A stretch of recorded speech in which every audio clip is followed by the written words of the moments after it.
Welcome to the Deep Dive. Today, we're digging into a really significant address aimed at young people in India, focusing on, well, shaping the future of the nation. That's right. It's a speech by India's Vice President, Shri Jagdeep Dhankhar.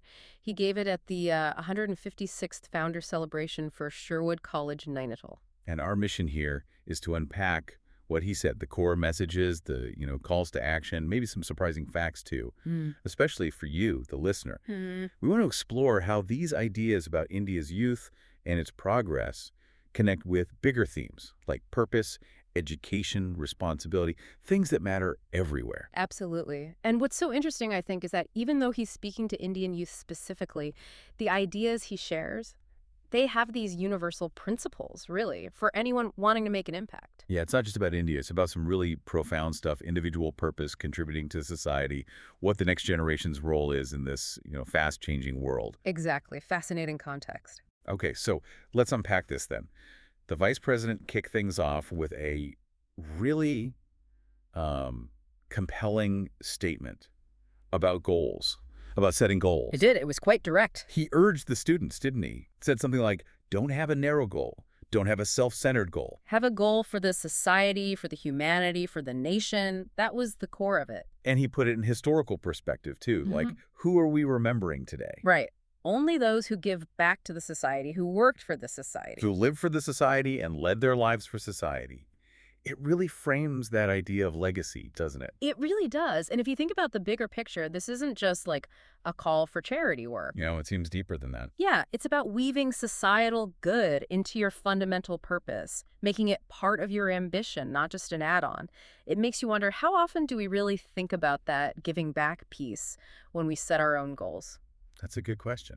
And building on that idea of contribution to society, he then talked about national identity. He stressed nation always first. And nationalism without qualification, unrestricted, pretty strong terms. Yeah.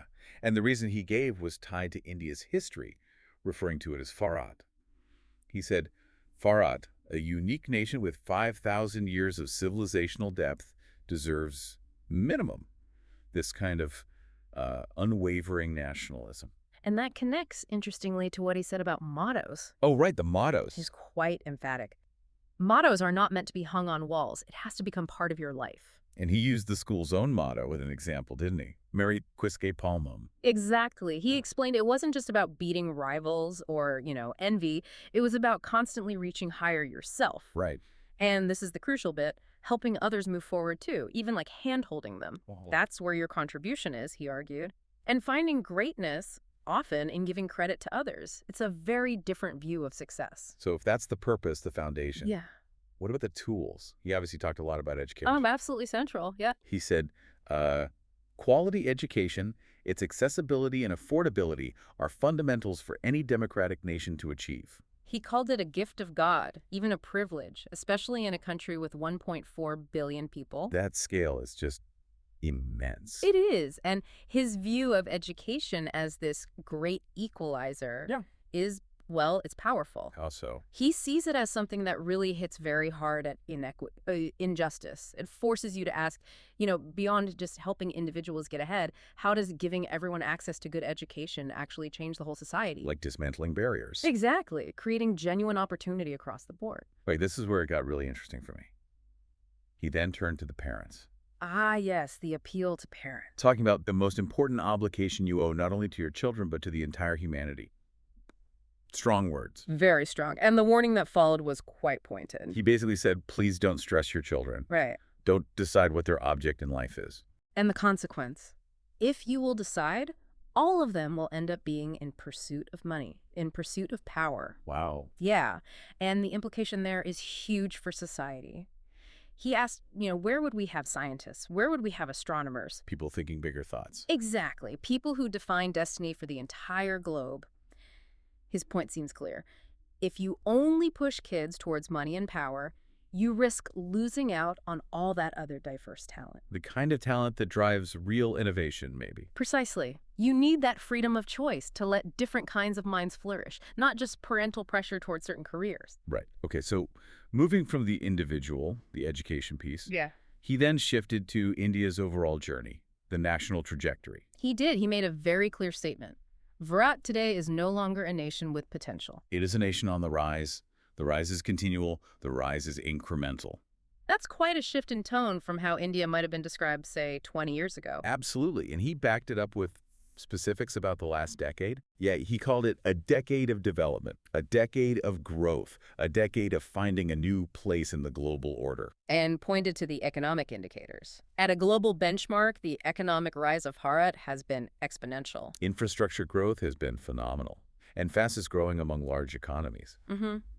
And what's really insightful there, I think, is that change in self-perception he's articulating, moving from potential to actualized rise. It signals something new, doesn't it? It really does. It feels like it reflects a shift maybe in policy and ambition from, seeking help to wanting to be a global player, a solution provider. And that vision of Viksit Bharat, developed nation status, he presented it almost as inevitable, like this generation's task. Yes, not just a dream, but a destination they're meant to reach. And a big part of that confidence seems tied to demographics. He talked about the enviable demographic dividend. Huge point, yeah. Said the world is looking at India because of this.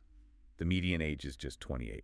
That's incredibly young, 10 years younger than China and the U.S., he said. And the sheer numbers, 65% of our population is below 35 years. So what that means in his framing is that the youth aren't just passive recipients of whatever happens. No, they're the engine. Exactly. They're expected to create the change we need, formulate the change which we want. It's a massive responsibility. And that change isn't just for India, is it? He framed it globally. He did. Bharat wants a change which is good for the entire planet. And he brought in Vasudhaiva Kutumbakam. The world is one family. Which was India's G20 motto, too. Right. One Earth, one family, one future. It's a bold claim, really. A young nation positioning itself for global leadership. He also spent some time on legacy, didn't he? Especially given the setting, Sherwood College. He mentioned some famous alumni. Yes, reminding the students, you are at a place where legends have walked. Like Major Somnath Sharma, India's first Top Gallantry Award winner, Field Marshal Sam Manekshaw. Architect of the 1971 victory, yeah. And even Amitabh Bachchan, the actor. Right. Quoting his philosophy, work is worship. There is no age for work you must continue to contribute. Using him as an example of continuous contribution. And the message about that legacy was powerful. He said their achievements are your heritage, they're your foundation, Right. But there's more. Their legacy is your responsibility now. You have to create new benchmarks. So don't just rest on past glories. Exactly. It raises that classic question, doesn't it? How do you honor the past but not get stuck in it? How do you use it as a springboard to go further? Take the torch and run faster, essentially. That's a good way to put it, yeah. And looking ahead, technology was obviously a big theme, too. Couldn't ignore it, could he? He pointed out India has the largest number of smartphones, digital penetration and connectivity, which is unrivaled in the world. Mentioned AI, IoT, blockchain, machine learning, all these things that are just part of life now. Entered your life in school, in workplace, in homes, he said. They're everywhere. So the call to action, tying it all together for the youth? It was pretty clear. They will have to change and adapt. Why? So that you become worthy citizens of a nation, Bharat, that is home to 1/6 of humanity. 1/6? That really puts the scale of the responsibility into perspective, doesn't it? It's immense, carrying that collective weight leading into this tech-driven future. Okay, so let's try and pull these threads together. Recapping our deep dive here. The vice president laid out this really powerful vision. A call for purpose beyond just yourself, right? Contributing to society, humanity. Yeah, and the crucial role of quality education. Accessible, affordable is that great equalizer. Then that warning to parents. Nurture talent. Don't just push for money and power. Let kids find their own path. Plus, this picture of India's journey no longer just potential, but a nation really on the move, rising continually. Fueled by that demographic dividend. Then there's the power of legacy heritage, yes, but also a responsibility to build on it, to surpass it. And finally, the need to embrace technology, adapt to it, and use it for global good, all wrapped in this idea of nationalism, combined with a global outlook, one Earth, one family, one future.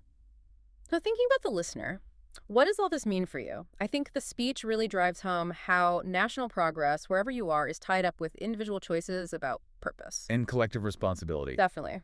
It's about setting goals bigger than yourself, valuing education, and figuring out your role in a world that's changing so fast. So here's maybe a final thought for you to chew on. Hmm. Given that strong emphasis on global connection, that one Earth, one family, one future idea, Yeah. how might these calls to action, even though they were directed at young people in India, actually inspire your own approach?